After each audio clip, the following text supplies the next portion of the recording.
Friends, mood हुआ कुछ हल्की फुल्की बात की जाए, मनोरंजन की बात की जाए।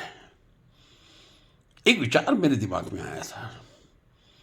न्यूज़ सुनता हूँ, न्यूज़ सुनने की मेरी हॉबी है, ये कह दीजिए। चुनाव का समय है, चुनाव का समय है तो हर कोई सक्रिय होगा, और सबसे ज़्यादा सक्रिय वो होगा जिसको चुनाव लड़ना है, और चुनाव लड़ने के लिए भी सबसे ज़्यादा सक्रिय वो होगा जिसको टिकट लेना है। आजकल फिल्मी नेताओं में एक होड़ सी मच गई है। पता नहीं, कहते हैं फिल्मी दुनिया बहुत ग्लैमरस होती है। मुझे तो कोई अनुभव नहीं है, एक शिक्षक को तो अनुभव हो नहीं सकता, लेकिन कहते हैं कि फिल्मी दुनिया बहुत ग्लैमरस होती है, बहुत पैसा होता है, अपार पैसा मिलता है। और सबको मालूम है, बंगले हैं, बड़े बड़े बंगले हैं। बंगलों का नाम मैं नहीं लूँगा, उनकी मेहनत के हैं, उन्होंने अपनी एक्टिंग से कमाए। लेकिन मुझे ये नहीं समझ में आता, जब परमात्मा ने आपको इतनी बड़ी कला बख्शी है, आप नाम और पैसा दोनों उससे कमा सकते हैं, तो राजनीति की ऐसी क्या लालसा है, समझ में नहीं आता।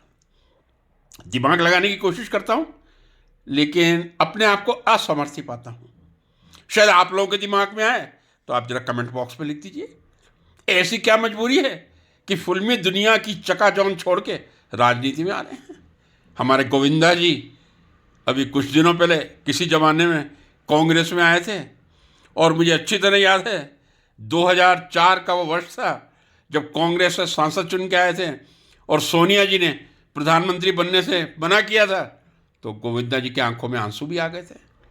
लेकिन अभी फिर लगभग 7-8 दिन पहले गोविंदा जी को देखा था, नए अवतार में देखा था, भारतीय जनता पार्टी के चेहरे के रूप में। कुछ और राजनेता वर्षों से लगे हुए हैं। आदरणीय हेमा मालिनी जी मथुरा से सांसद हैं, लेकिन जरा लोकसभा में इनके चेहरे फिल्मी दुनिया के कम दिखाई देते। चले जाते हैं, जरूर जाते हैं, सब जाएंगे, लेकिन वहां बोलने वाले चेहरे दिखाई नहीं देते। हेमा मालिनी जी कभी कभी बोल लेती हैं। अब एक नई अभिनेत्री, मेरी पूरी शुभकामनाएं उनके साथ है, कंगना रनौत जी मंडी सीट से भाजपा प्रत्याशी के रूप में सामने आ रही हैं। कंगना रनौत जी बहुत अच्छी एक्ट्रेस रही हैं, बहुत बढ़िया अभिनेत्री रही हैं। आपने जो योगदान फिल्मी दुनिया में दिया है वो अविस्मरणीय है। लेकिन आपका भी राजनीति में यदि आने का मन हुआ, आप आए। लेकिन आज तक पे इंटरव्यू सुन रहा था आपके परिवार का, संयोग से आप भी हिमाचल मंडी से हैं, मैं भी हिमाचल सोलन से हूं। डिस्टेंस है, मैं समझता हूं मंडी और सोलन के बीच लगभग 270-80 किलोमीटर का डिस्टेंस होगा।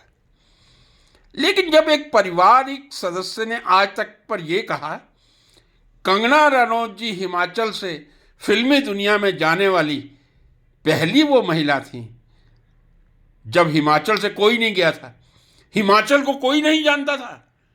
ये मैं नहीं कह रहा, कंगना जी के कोई रिश्तेदार कह रहे थे। लोग कंगना जी से पूछते थे हिमाचल कहां पे है, उत्तराखंड में है क्या?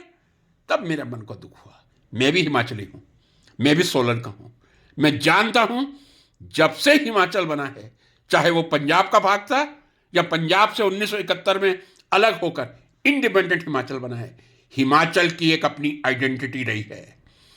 कोई हिमाचल को पहचाने ना, वो कोई अज्ञानी व्यक्ति ही होगा। जिसने भारत को जाना है उसने हिमाचल को जाना है। भारत का मुकुट है हिमाचल। कृपया ये मत कहिएगा कि हिमाचल को कोई नहीं जानता था। अरे किसी जमाने में जब पंजाब हिमाचल एक थे, शायद पंजाब बोर्ड सोलन ही हुआ करता था। आज से आपको तकरीबन 50-60 साल पुरानी बात बता रहा हूं, सोलन पंजाब बोर्ड का मुख्यालय हुआ करता था।